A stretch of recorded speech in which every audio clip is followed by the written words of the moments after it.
Alright, welcome back to this episode.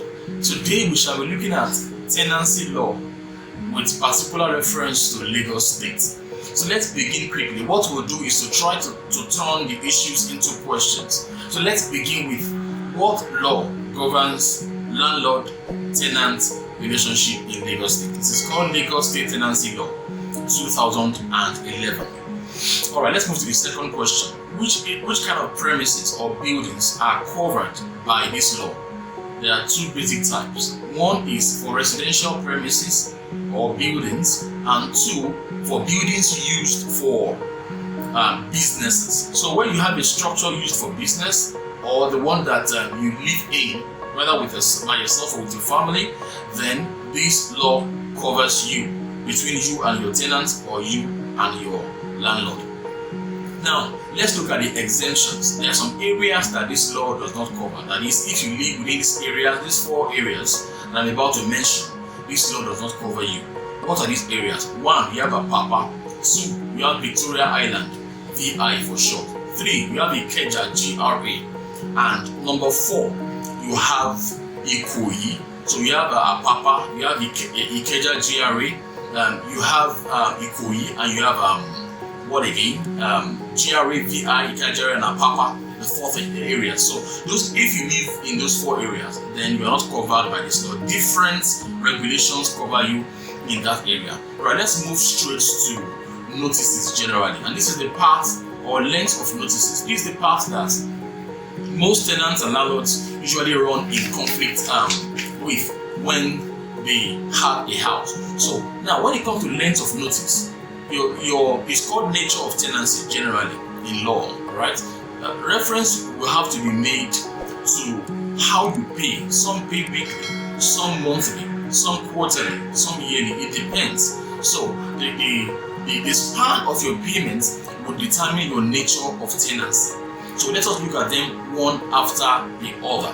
Let's begin with the length of notice. Generally, Section 13, Section 1 covers this. There are some people we call tenants at will. Those are people that moved into a house without paying rent whatsoever. Alright. So for those ones, 1 week quit notice will suffice to evict them. Don't forget, 1 week quit notice will suffice to evict them. Also, we have weekly tenants, those that pay their rent weekly. Those ones also are entitled to only 1 week quit notice. Second category. The third category are those that pay their rent per month. So we call them monthly tenants. So monthly tenants are entitled to 1 month quit notice. The fourth category, number 4, are those that pay every 3 months or quarterly. For example, January through March, April like that to June, July to September, etc. They are entitled to 3 months quit notice. They pay for 3 months. They are entitled to 3 months quit notice. The other one is half yearly notice. Some pay, for example, from January through June, and then July through December. Those ones are equally entitled to 3 months quit notice. Finally, those that pay per year. Remember, we are talking about the length of notice that a landlord must issue to the tenant, or the tenant issues to the landlord where tenant wants to quit or vacate an apartment. So if it's a yearly tenant, you are entitled to 6 months quit notice. You can see all this in Section 13 of the Lagos State Tenancy Law 2011. Before I close on this note, I need to mention that this law is subject to what we call tenancy agreement, where parties agree to a shorter or longer length of notice. Then that is what will be operative or effective. If, for instance, you are a yearly tenant and it's a tenancy agreement where you have both signed, yourself and your landlord, that you shall be entitled to, for example, 1 day quit notice, just for example.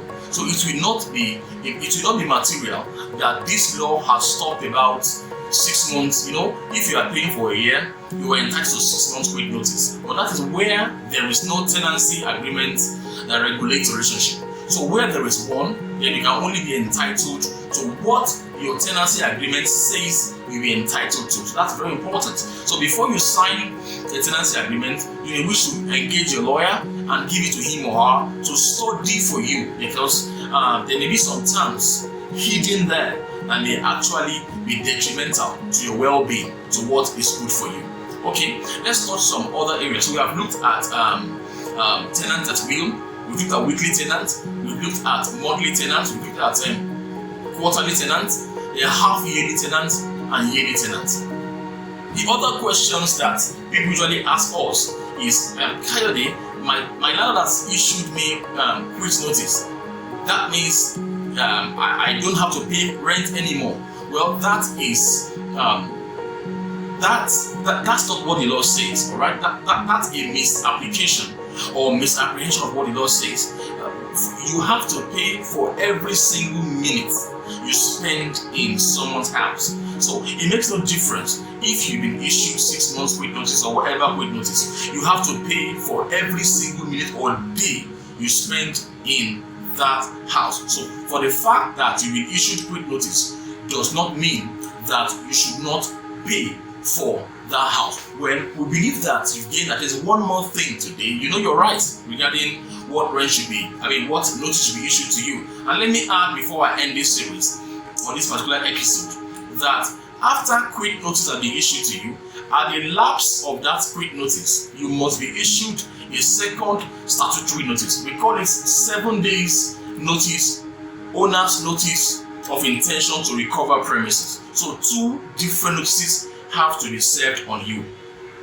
Another important thing is this: if you are a monthly tenant and you are owing for some time, say 6 months, this law states that you are not entitled to that any notice anymore. It will be deemed that your tenancy has lapsed if you are owing rent consecutively for that long.